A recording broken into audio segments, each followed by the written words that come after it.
Great. Well, before I introduce April to come up with her speaker set and panel, I just want to take the time to thank the JLab team from allowing us to use your facility, to the incredible leadership of Marla and her tech transfer team, to all of the conference and event team. It's just been a wonderful day and a really incredible look at what it is behind the scenes to drive by Jefferson Lab out on Jefferson Ave and now know what's happening behind here and all the incredible work. And so I want to pull up April and her set of speakers, and I see some of them. Oh, there she is, hiding in the back. So I think a little over a year ago, April and I got connected, maybe right before the launch of the energy plan. April Wade is the executive director of the Virginia Nuclear Energy Consortium, driving the industry participation and conversation around nuclear in this state. And as the only state in the United States that maintains a strategic nuclear plan, April does an incredible job at herding the cats and getting everyone around the same table to have those conversations that push our industry forward. So April, I'm actually gonna have you grab this chair and sit over here as well. If we could all maybe get cozy. Yeah. But April's gonna further introduce herself, what VNEC does, and then our esteemed panel of speakers. So April, over to you. Thank you, Braden. Thank you, Braden. Hope everybody can hear me. I know I'm not always the loudest speaker, but VNEC was established in 2013 by legislation from the state legislature. Established two organizations. One's called Virginia Nuclear Energy Consortium Authority, and that authority is ran through the Department of Energy. Those members are appointed by the governor. But what they did was really smart, though. They established a working arm, and that's my organization, where we're able to move and actually make the authority and the mission that we have set in the authority and put those actions in place. So as Braden says, we are the only state that has a strategic plan for the nuclear industry. I'm very proud of it, and honestly, I look at this panel and I can't think of anything more that says VNEC, because it is a partnership between industry and with universities, but also it is a partnership with the state. So I'm going to let each of you introduce yourself, and then we'll get into the questions. Great. Okay, good evening. Can you guys hear me? Okay. All right. I'm John Calma. I'm from Huntington Ingalls Industries, Newport, Shipbuilding, and you see my name up there. Actually, about a year ago, I got promoted to the Director of Radiological Controls, so I'm under a new title, but same department. So I've been working at the shipyard real quickly for me this past Monday for 23 years. So I'm a local guy, went to Old Dominion University, came out of engineering school, and then joined the shipyard. And grew up in nuclear engineering, overhaul, working on the Navy's nuclear carriers. And then for about 14 years, and for the last almost 9 years, I have been in radiological controls, and what that means is I own regulatory oversight for any nuclear and radiological work that occurs across the shipyard. So that's new construction carriers, nuclear overhaul carriers in service, nuclear submarines, facilities. I own it. I own oversight to make sure that the work is performed satisfactorily in much of the nuclear requirements. So glad to be here. Thanks. So John is very important. We appreciate you so much. And you too, April. Chelsea Jenkins, I'm one of the deputy secretaries in the Commerce and Trade office for Governor Youngkin. Joined the office a year and change ago. Some days it feels like it was 10 years ago, and some days just yesterday. But before I came to join the team, I worked for an engineering company for over a decade called Roush. You may have heard of Roush. And we worked on lots of things, automotive primarily, but aerospace, defense, ag, you name it, and served in a lot of different capacities there, including launching the government affairs division for the company, and serving on the product development team for clean transportation products that we were developing for medium and heavy duty sectors. And then prior to those roles, I had two nonprofits that focused on clean transportation deployment across the Commonwealth, managed a lot of federal funds. You can't see a lot of gray hair resulted from that. And also in some air quality outreach programs. So worn a lot of different hats over the last 20 plus years within the energy industry, and we'll talk about this. It's never been a more exciting time, and we need all of you to bring your best thinking because we have really big challenges to solve. So I just want to say thank you for everything you do. Thanks, Chelsea, and I'll make up for your lack of gray hair. Thank you for having me tonight. I'm Todd with Dominion Energy, going on my 25th year with the power company. I did spend a summer working at Jefferson Lab between my undergraduate and graduate school, well before the free electron laser was constructed. So it's really nice to be back here and be at this facility. So thank you for having me. My role at Dominion Energy is very unique. It's our team that is responsible for developing or acquiring all the different power generation technologies to ensure that we as a company can meet our customer load demand. And we're a very unique state. We have the largest load growth of any other region in the country. We expect about a 5% year-over-year load growth, which is tremendous. So it's our role and my responsibility to ensure that we continue to meet that load requirement so that you have affordable, reliable electricity. So I span all different kinds of technologies. I have a background in nuclear engineering, spent the first 16 years supporting our nuclear power stations, but now it's more of an energy agnostic role. So I cover energy storage, I cover solar, both small scale solar and utility scale solar. I cover combustion turbines. Any technology that's required to produce electrons to ensure that we have a reliable grid would come up through my team. So it's a tremendous responsibility, but it's also very, very exciting. I appreciate you having me here tonight. Quite a thank you, Paul. Hi, I'm Aries. I'm from Chicago originally. I went to the University of Illinois and studied nuclear plasma and radiological engineering. In my undergrad, I had a startup called Lumos, and after I graduated from undergrad, I ended up moving to Silicon Valley to work for another nuclear startup called Deep Isolation, which works in nuclear waste management. Since then, I have come back to Virginia Commonwealth University and found this great state of Virginia. And I'm studying right now applications for artificial intelligence and nuclear fuel cycle software. I, at one point in my life, was in your position where I was getting ready for pitch competitions and pulling my hair out on whether or not my slide deck would work, and thinking about how I can make this applicable to both public and to science and to academia and to whoever would listen. So I'm really excited to be here today, and thank you for having me. I think there's another mic that you guys can, these two can share. So we're just gonna get right into it. So looking into the future, what excites you right now about the industry?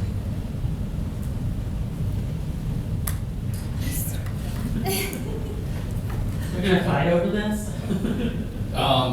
For me, what excites me is, I'll start with our most important asset, the shipyard. From a shipbuilding perspective, is our folks, the talent that's coming into the shipyard. We've got a lot of folks that are seasoned and experienced, have been there for quite some time, very experienced shipbuilders, but we're moving into a time now where we are trying to leverage off the folks that are coming in, how they're learning, some of the talents they're bringing in, the tools that they're using. So we're moving towards I'll say a digital transformation era where we are trying to leverage off the technologies and the innovations that are being used across the industries. And what excites me is the thoughts that the folks coming in right now are bringing to the table. You know, we, as a shipyard, we've been doing some things for the same way for many, many years. So to hear different ideas is refreshing. As engineers are coming in, it's not just engineers and mechanics, it's quality inspectors, it's the whole gamut of the folks that are working at the shipyard that excite me every day for the different ideas that they bring and move us into the new era of shipbuilding, where we're building ships for the Navy more efficiently, cost effectively, and safely. So you know, that's one of the big things that excites me. There is not enough time to honestly go through all of the things that excite me. Many of them I emailed to April in the middle of the night. But I think just what you were saying, Todd, we cannot underestimate the fact that a 5% growth curve year over year is insane. That's really what keeps me and many of us up at night. And I think although we have a massive challenge ahead of us because we're trying to do so many things at once. There's also so much opportunity, and we need all of the innovation that we can muster in order to solve all of the challenges ahead of us at the same time. And you know, one of the things that we've been talking about internally that's particularly exciting when you start to kind of put the ecosystem together, and John's team fits really well with this, and we speak with Dominion all the time about how do we do this, is, you know, as we retire a lot of the traditional baseload generation, I mean, we need energy 24/7, 365. And so the opportunities that advanced nuclear presents, just to help us meet the baseload generation, so on the deployment side, it's exciting to kind of think about that, but then also the rest of the world is dealing with the same issues that we are. And so DOE recently put out the liftoff report, and they estimated 200 plus gigawatts of new nuclear is going to be needed by 2050 in order to meet our net zero goals. And when you think about that, that could be more than 600 SMRs that are all going to essentially be ordered at the same time, just for the United States. That doesn't count the rest of the globe. We have 2 manufacturing facilities in the US. One of them is in Jersey, and they produce 2 SMRs annually. So I think that Virginia, because of the foundation that April spoke about, and the universities and the companies and the government and all of the things happening. We have the nuclear navy. We have this incredible foundation already in Virginia, and we really could be the global leader if we get focused. We all focus on the same goal. We decide to be on the same team, and we get cooking as fast as we can, because we don't have a lot of time. But the opportunities even to expand with Huntington Ingalls, and we have a lot of incredible businesses already in Virginia that we need to support expansion of. And then there's a lot of innovation opportunities, so there's a lot of new startups that are going to happen. And I think that as long as we can come together and recognize that we do have an incredible growth demand ahead of us, and we have a lot of really cool technologies that are going to help us meet that demand. I think Virginia can really position itself as a global leader. And oh, by the way, our port's the deepest and widest on the East Coast, and it's the most automated, and they're ahead of their net zero goals. And so we have the right ingredients. It's just deciding that we're going to come together and work towards this goal, and don't let perfect be the enemy of the good, and just get cooking on it. So I think John alluded to kind of a revolution, and I totally agree. This is like an energy revolution that we're in right now. And even though I cover all different types of technologies, I have to say my heart is with nuclear. I went to grad school for nuclear. I think it's the most elegant technology ever discovered. So the fact that small modular reactors is getting global attention, it's finally being recognized, the value of this technology that's carbon-free, that has just a tremendous energy density. You can build these on very small footprints. And with the fact that that's getting recognized across the globe, to me, is very exciting. The receptivity of localities is growing tremendously. There's just a significant amount of local support given all the economic development opportunities. And if you truly want to transition to a clean, zero carbon grid, you have to include nuclear. You can't do it with other intermittent resources. They certainly have their place in our power generation portfolio, but I think people now recognize that you need to have resources that are dispatchable. And there have been some events that have happened even recently, as back in December, where we were really close to not having enough power generation to meet our customer load. Really close from requiring our customers to live with rolling blackouts on December 24th, 2022. And it was our dispatchable resources that really allowed us to continue to have a reliable grid to serve our customers.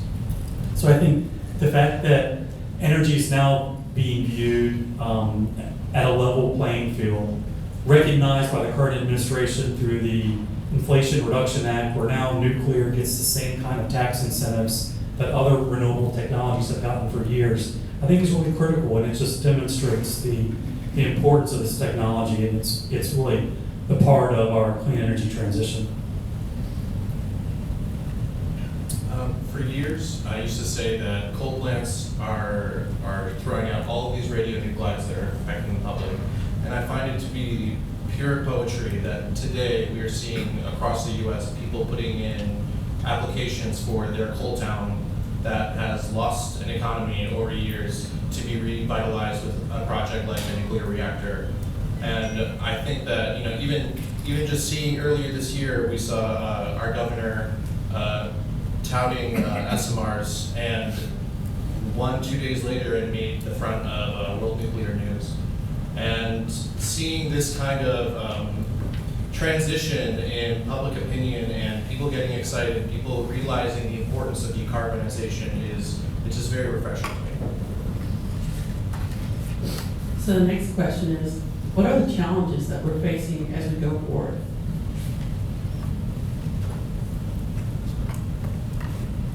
So it's a very good question, and I think some of us may be feeling some of that pain. And I'll go back to my first answer, with our folks, our people focused on developing our people because they are the future.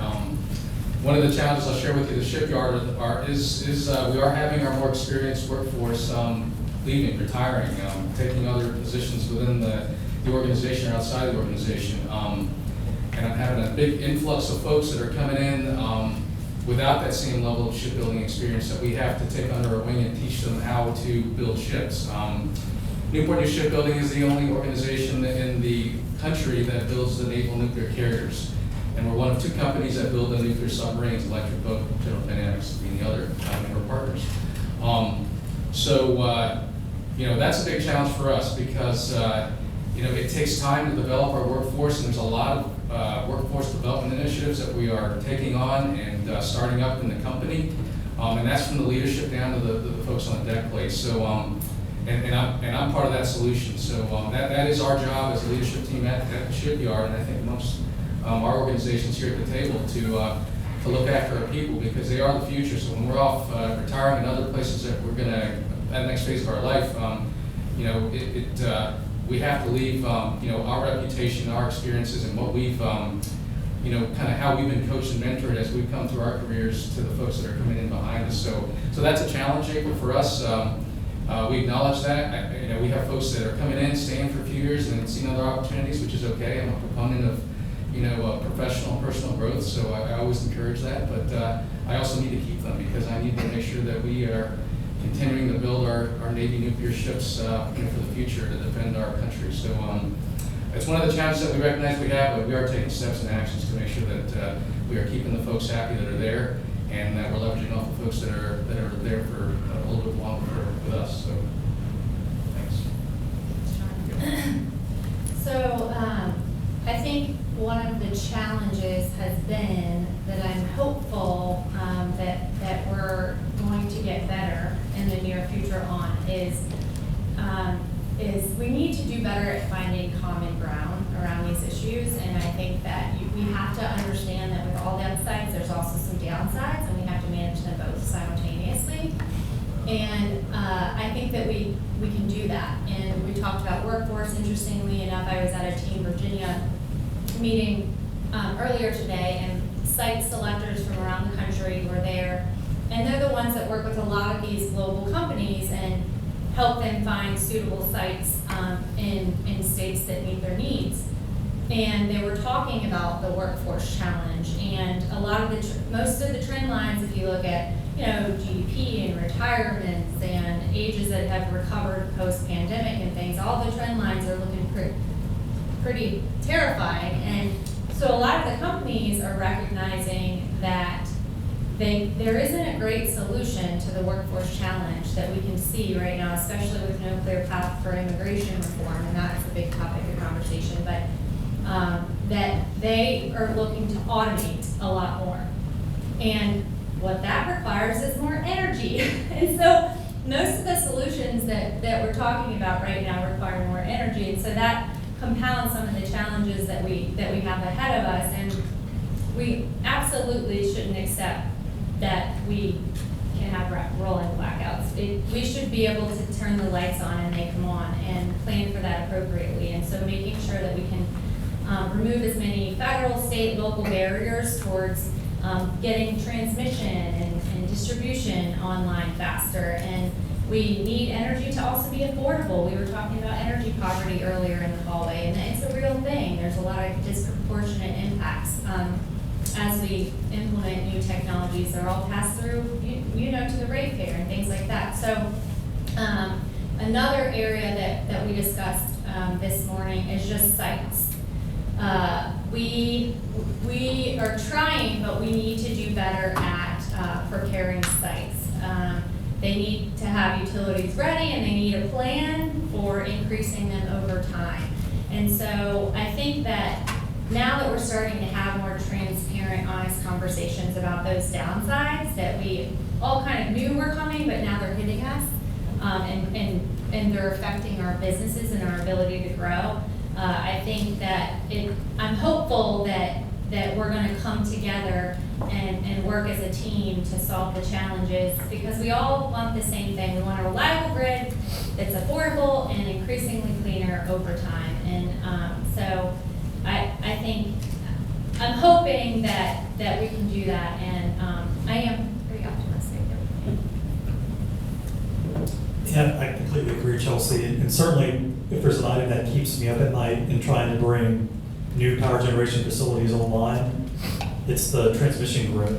And the amount of time it takes, if you identify a project, you have a site, you have it constructed, but the amount of time to go through that process to get a project connected to the grid and analyzed and understanding all these upgrades that need to take place, it's a 6-year process, and it shouldn't be that way. So the transmission grid is certainly something that we need to rethink how we interconnect these power generation facilities. Another item that I think is critically important that we do not have a good track record on is delivering projects on time and on budget, especially in nuclear. And if you look at what has happened in Georgia, it's not a success story about building Vogtle. And I do think that we have a tremendous opportunity here to show the world that we're able to build these facilities on time and on budget with factory fabrication precision.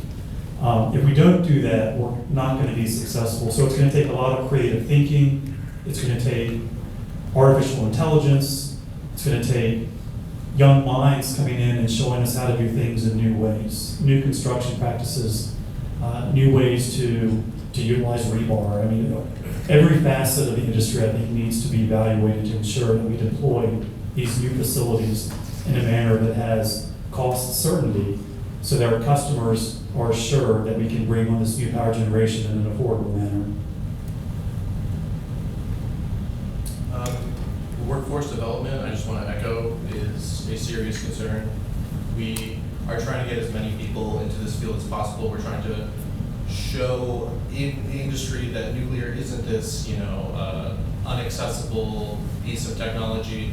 And people who work in nuclear also like the kind of mystique that might come with secrecy and all of this, but it's really overrated. And I used to teach professionals at Idaho National Lab how to tell their nuclear story.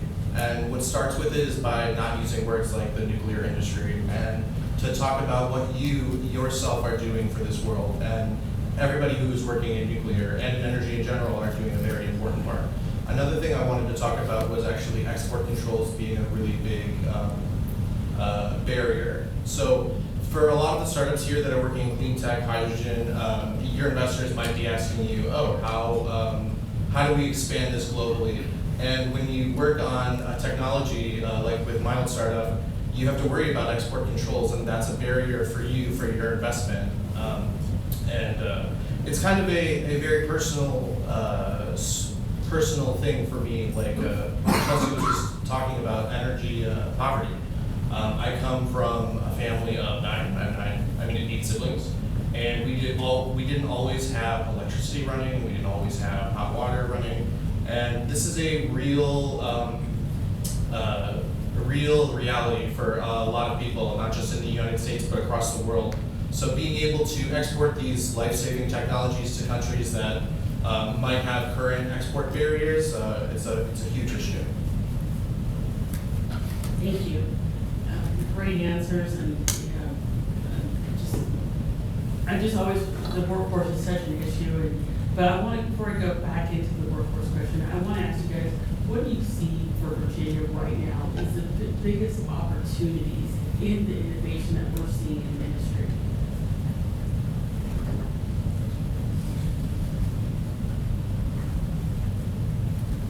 So just to clarify, like, what is the biggest opportunity for the Commonwealth in energy space? Yes. I truly think it's in nuclear. I mean, Virginia has been a world leader in nuclear for over half a century.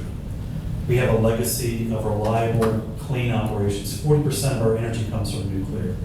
We have a fleet of small modular reactors off the coast with the U.S. Navy. We have the most highly educated veteran workforce, ready for a second career. 1 in 5 employees that agree on our team is a veteran. So between the outstanding workforce, the legacy of clean, safe operations in nuclear, the number of nuclear-related firms that are in Virginia, everything from Framatome to BWXT to the shipyard, tremendous amount of industry that's already here. We have a very strong business climate with very affordable electrical rates, I might say.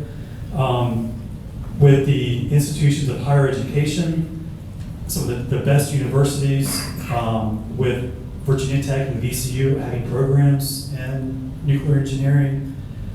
I think it's a tremendous opportunity for the Commonwealth to be a world leader in this industry. And then if you look at the infrastructure, as Chelsea mentioned, we have the best port on the East Coast. We have fantastic rail. We have multiple sites that are ready. We have coal facilities that are shutting down that make very ideal sites to place SMRs. So if you look at everything the Commonwealth has to offer, you cannot find a better place in the United States that's not more ripe to be the leader to deploy this technology. And I'll add on what Todd said. I was thinking about the answer to that, and I think about the naval nuclear enterprise. So I think there's lots of opportunity for things that HII, Newport Shipbuilding, is learning. And so we do a lot of cross-sharing with the Naval Nuclear Public Shipyards. So they're across the country, all the way to Hawaii. We have the Naval Nuclear Labs. Like Aries talked about, we work with folks over in Idaho to leverage off their expertise. So I think with some of the challenges that we have, and we're under the defense budget, so there's a finite amount of money for us to go build ships and overhaul ships.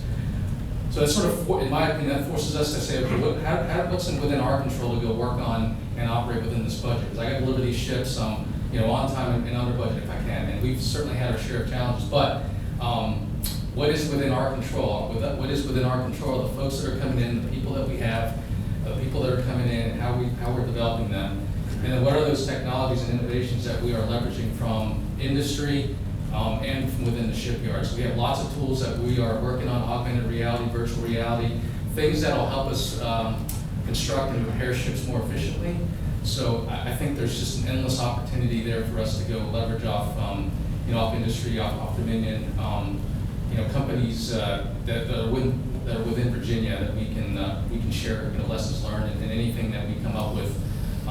We certainly are a fan of sharing that across. So I'll just add that to what Todd said, because I think that's right on the mark there.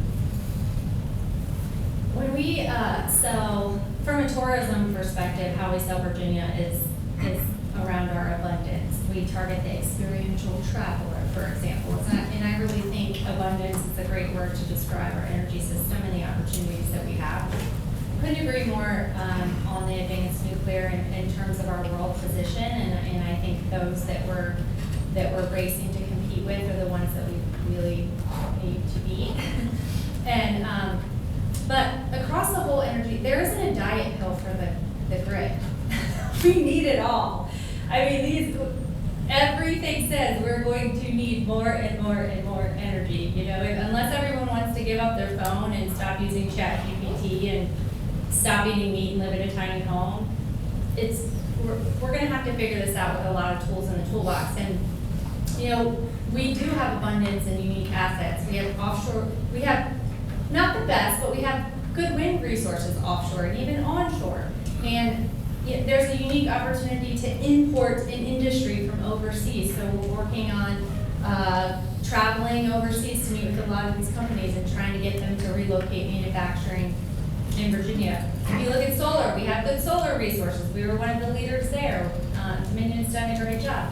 If you look at geothermal, we do that. If you look at carbon capture, we're looking at that. Hydrogen presents a lot of opportunities. So I think there's just, it's remembering that we're trying to solve for specific challenges and then working together as a team to make sure that we fully understand the problem that we're trying to solve, and then that solution fits in a way that's going to solve the problem that it needs to solve in the time and at the cost that we're looking for.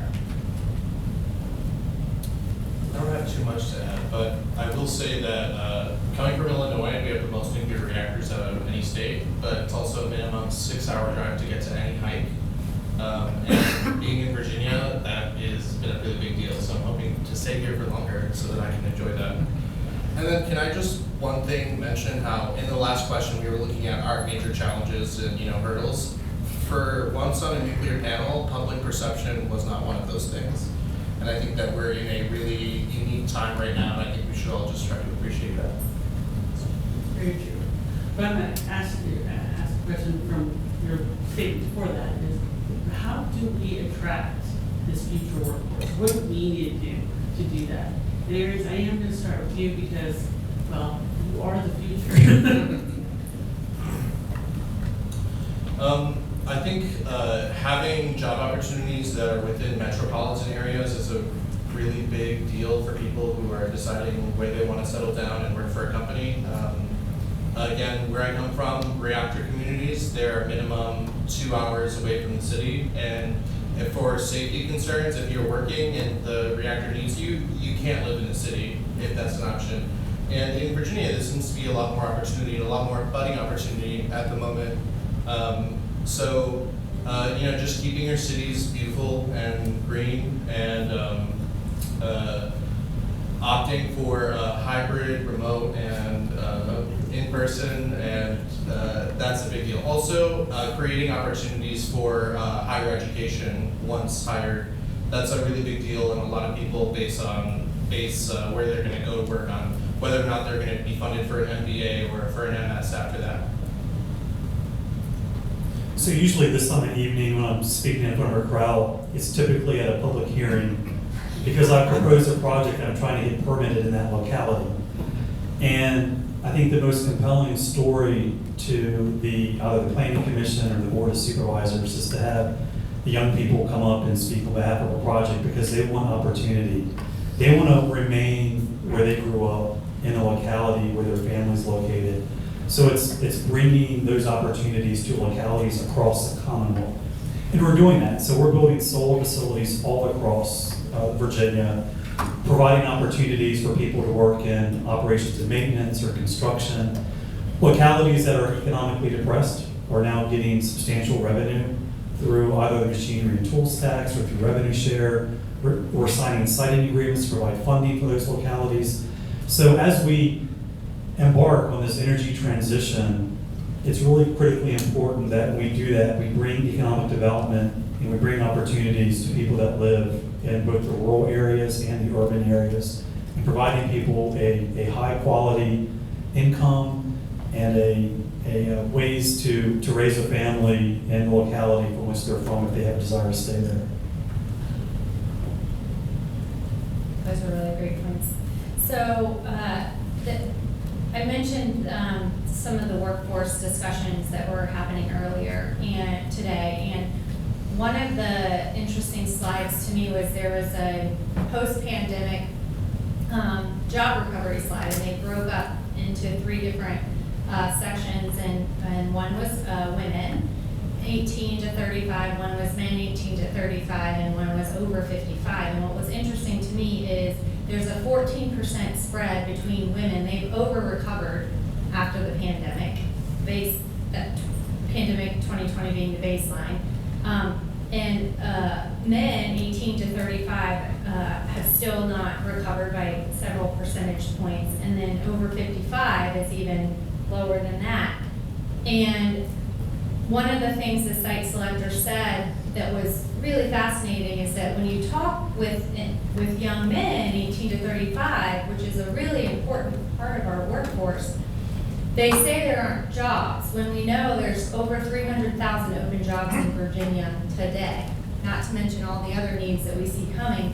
It's not necessarily, they just don't see the skills that they have matching the jobs out there. So I think that we need to do a better job in lots of different areas. One, we're talking about encouraging more certification programs. The governor wanted every high schooler to graduate with a certification or credential so that they had a pathway to a job or a career after graduating if the university wasn't a good fit for them.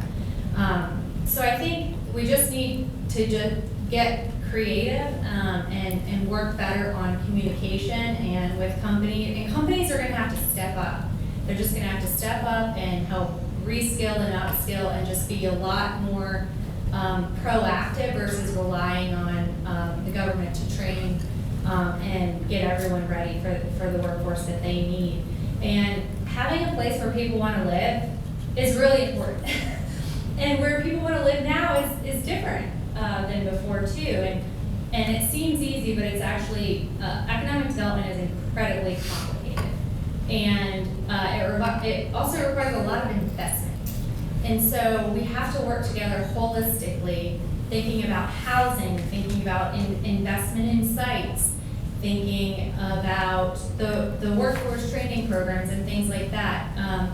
It's a regional thing too. And so we also I'm from Hampton Roads, I'm from Virginia Beach originally, and I think Hampton Roads is doing a much better job than even a decade ago at collaborating and communicating and coordinating and understanding. I'm from Virginia Beach, and sometimes the beach is a little bit snobby, right? And it's like, hey, a win for Norfolk is a win for the region, and that actually is great for the region. And I think that, and I see that in Southwest Virginia. And so transformation requires transformational thinking, and we're trying to do so many things at once and find so many unicorns at once that just coming together and as a team and understanding that this is a holistic solution that we're gonna need is the only way I see us being able to go as fast as we need to go. I was going to add, for me, in terms of attraction of talent, I'll call it public education, outreach. At the shipyard, for example, making sure when I talk to folks, that they're able to identify with the mission of the naval nuclear program and how they're connected to that. So one of the things I'll do at the shipyard is when I have folks, technicians come in, I sit with them and I talk to them about the importance of their work and try to make sure there's a connection, that they see that they're not just coming to work to carry an instrument and take radiation surveys. There's a reason behind that. It's connected to the mission of the naval nuclear program and how it protects the country and defends the country. So I try to make sure it's clear up front that here's what you do at the shipyard and connect them to that mission.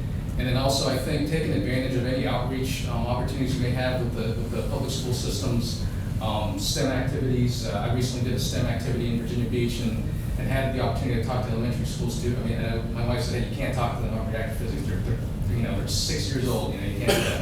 But I'm sorry. Already, you can. Okay. So my wife's a teacher, so she said, hey, you gotta keep it, at this level. So, anyways, that was interesting. And the point there was, I was trying to take advantage of the opportunity to be able to talk to the students. I enjoy that very much, to be able to kind of spread the wealth of what we do at the shipyard, why nuclear work is important. I talk to the parents also. So I think it's sort of working on talking to the community, explaining to them the benefits of nuclear work and how that benefits society.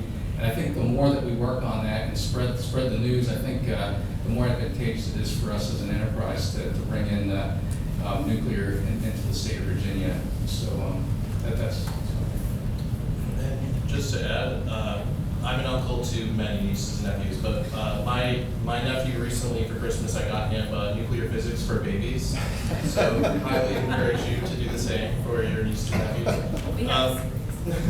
And to just add on top of that, I'm a governor for my local chapter of the American Nuclear Society at the Virginia Commonwealth. And what we are constantly looking for is for additional companies and speakers to come and possibly recruit, possibly just get some practice in pitching. So you should know that there are many opportunities for you to contact the university's department, and then there's probably a nonprofit there that wants to have you talk to their students. So just keep that in mind when you're thinking about recruiting.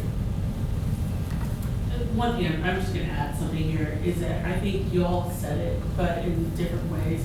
But I think one of the biggest things is having those that are coming up understand the importance to work in this industry right now.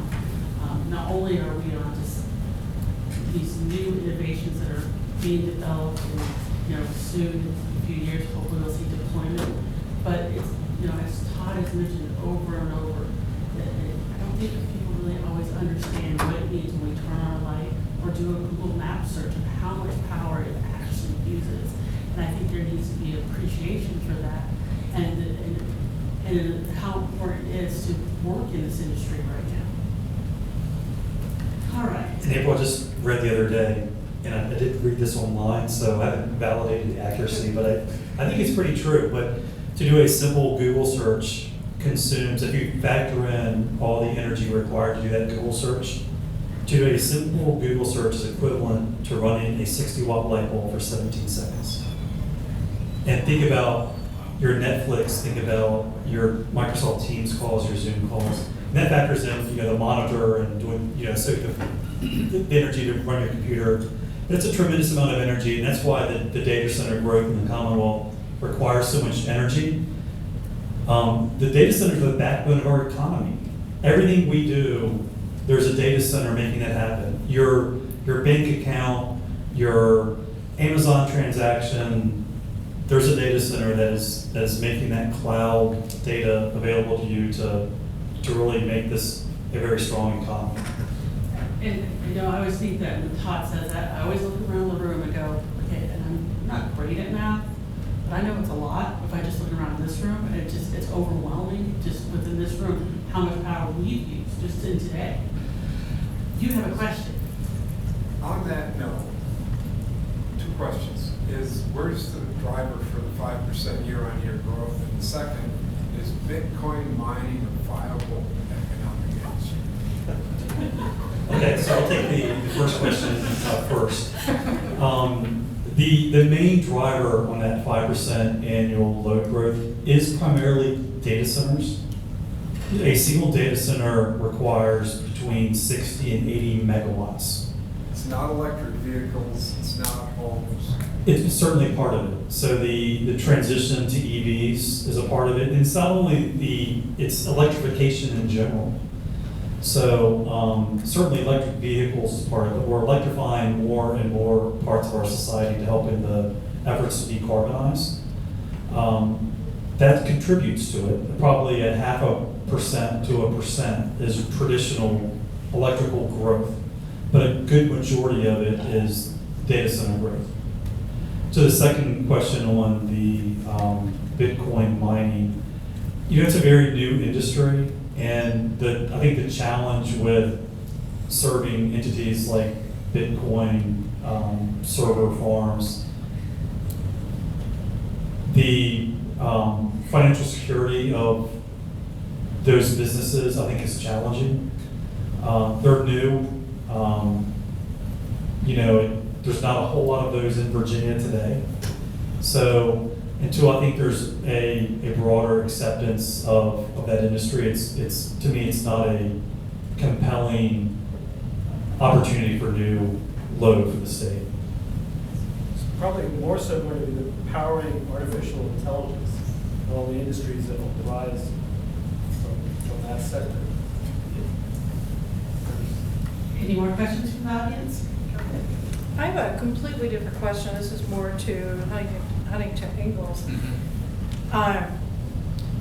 With all of the really interesting AI you know, high tech that you guys have going there, driving down Warwick and passing Huntington Ingalls to the right or to the left, whichever side, it's not an exciting district to drive through. Right. And I'm wondering, what are you guys doing to make it a sexier place for the new generation to come and work? Yeah, that's a very good question because it requires, I'm sorry, that's a very good question because that requires investment and prioritization of the capital that we have. There are very few parts that are sexy about the shipyard. I mean, if you go down the south end, there's a building that we call the Vastic. It's like in the shape of a sail. It's pretty cool looking, but the rest of the shipyard is 100 years old, you know. So it's tough. Until you get into the shipyard gates, there's some pieces in there that look a little bit more modern, but that is something that we're continuing to work on. I know from the outside, you know, perspective, it doesn't look like that shiny, clean laboratory. A lot of great work happening in those facilities that we have that are dated, but and we're continuing to, I'll say, incrementally modernize that. But from the outside in, I know it doesn't look so great. But and I think the company is considering, okay, where do we prioritize our funding to go work on first and foremost the tools and equipment that we need to make and overall prepare the Navy ships, and then kind of look at, because it matters, right? When you talk about attracting talent and folks coming in, the sort of first impression is looking in, you know, from the outside saying, is this what this looks like? The parking doesn't look super great. We know that. We're working on that, but compared to somewhere else down the street where it's parking's right there, you know, so there's lots of challenges that we have like that. So not a super great answer for you on that, other than we're trying to make sure we're prioritizing, you know, where we have the best bang for the buck, and I recognize, or I think we recognize that that appearance also, I think, matters, you know, in terms of making sure we've got a great environment that attracts talent. So, but I appreciate the comment. Go ahead. What happened to the French collaboration like 20 years ago, Avito or whatever the company was for small nuclear reactors? I'm afraid I'm not too familiar with that. You guys built a new building and it was going to be this, you know. Yeah, I'm not too familiar. I may have to, unless. Yeah, maybe the shipyard had a collaboration with Empower. Possibly, that might have been It before. was a French company, and then it just fizzled out. Yeah, Empower's that kind of role. Okay, all right, yeah, maybe that was maybe before I got there, but you know, I've been around too long. I'm sorry. I've been around too long. No, it's okay. I try to study some of the history even prior to coming to the shipyard, and I've learned some things, but maybe not quite that. There was a whole thing in the newspaper, and they built a building, and then it just fizzled out. Okay. Yeah, I'm sorry. That's all the background there. Another question? Yes. Yeah, there's two. Yeah, so I don't know if you can listen to my pitch, but I brought up capacity in the grid and also the demand of electric energy in the future, which is something you guys highlighted more than once. And one of the solutions that I'm working on is an automated renewable microgrid. And I'm wondering, do you see that as competition, or is that something that you'd be willing to work with on solutions like that? No, I think certainly we're always interested in working with, and we've done a lot of work in microgrids. They certainly have vital importance in certain scenarios, severe weather events, for example, where you can establish a microgrid to serve a recovery exercise. Certainly with the amount of military in Virginia, a lot of those Department of Defense bases have a desire to operate on a microgrid for their own resiliency.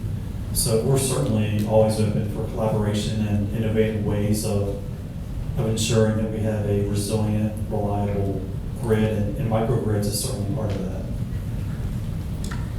So I'm actually getting I think Brady's gonna come wheel us out of here in a couple minutes. But I have one more question, and you had, right on the aisle, you had your hand up first. Yeah, so this is a question for Todd. For the small modular reactors, how do you see Virginia handling the spent nuclear fuel cycles, especially the back end, and the technologies that Tamerspace can bring to help solve those? Yeah, that's a great question. You know, we have been managing used nuclear fuel very safely and reliably for half a century. In fact, 100% of the waste from both North Anna and Surrey is all stored on a very tiny little concrete pad, and very safely. So there's nothing that would prevent us from continuing to manage used nuclear fuel in that same manner. But I truly believe that used nuclear fuel is a resource. And eventually we're gonna, as a society, realize that that resource can be utilized again for additional energy. And there's companies like Moltex in Canada that are looking at designing nuclear reactors that would utilize used nuclear fuel as a fuel source. So then not only would SMRs be carbon-free, but they truly would be renewable because you could reprocess the fuel for additional use. So I do think eventually there'll be a national solution. It is the Department of Energy's responsibility. In the interim, I think we can manage used fuel like we have been for many, many decades. But it's important for us to continue to innovate and to look at reprocessing and looking at ways that we can utilize this resource for beneficial use and to not just store on a concrete pad. So I have one more question because this has been, it was very important to us, you know, here in Virginia, every governor has 10 months to put an energy plan together. And can't say that nuclear has been mentioned in every energy plan, but I can tell you, when we first met with Chelsea, we didn't expect, you know, I think a couple pages. We definitely had, you know, they definitely took on nuclear as being a technology that needed to be advanced here in Virginia, and that there was an opportunity. But Chelsea, what has surprised you the most over this, it's almost been a year since we met with you? Oh my goodness. There's so many directions I could go. You know, I think to your point, there is a lot more acceptance for nuclear than we recognize. I think you know, a lot of the older generation too thinks a bit differently about it. And when you look at a lot of the research data coming out now, I mean, even environmentalists that would typically oppose a lot of the things that we put forth are supportive. Even in Japan, you know, it's not as supportive as, you know, a lot of other countries when you compare, but still more supportive. And I think that we shouldn't take that for granted, because we need baseload generation. 24/7, 365, and so I think, you know, the governor's moonshot was, you know, all the nuclear industry folks were like fist pumping in the audience, and it was actually Floating out the door. It was really cool to see because I'm sure that it's just been, I know how it is when I was on the product development team to get beat up. You know, there's a product that you invented because the government said you needed to invent it to solve a problem, and then all of a sudden they say it's terrible, right? So I was really excited to just kind of rip the Band-Aid off and see what was going to happen. But the cool thing is that the governor, he's a mechanical engineer by trade, which is really helpful. And he said, when you develop this plan, it needs to be data-driven with sound analyses supporting the recommendations. You need to be inclusive and literally talk to every perspective that will talk to you. We've talked to over 3,000 individuals or companies throughout the process. And we developed 5 guiding principles: reliability, affordability, environmental stewardship, innovation, and competition. And it is literally just common sense. And that's why I took this job. Normally it wouldn't be something that I would do, but I was hopeful that just the common sense approach would prevail, and data is useful to informing decisions. And I think I've been pleasantly surprised. I mean, we got support from both sides of the aisle, and lots of NGOs and organizations that would typically oppose on several amendments. And that was really cool to see, because it's been a long time since we've been there. And Chelsea, I think it says a lot when you see states like Tennessee, after the governor released its energy plan, in national press say, we want Tennessee to be more like Virginia, and their governor is touting new nuclear. Like, I will tell you, I've been called by Kentucky, North Carolina's talking to me. Virginia is the model. So, thank you guys, thank you all. Thank you.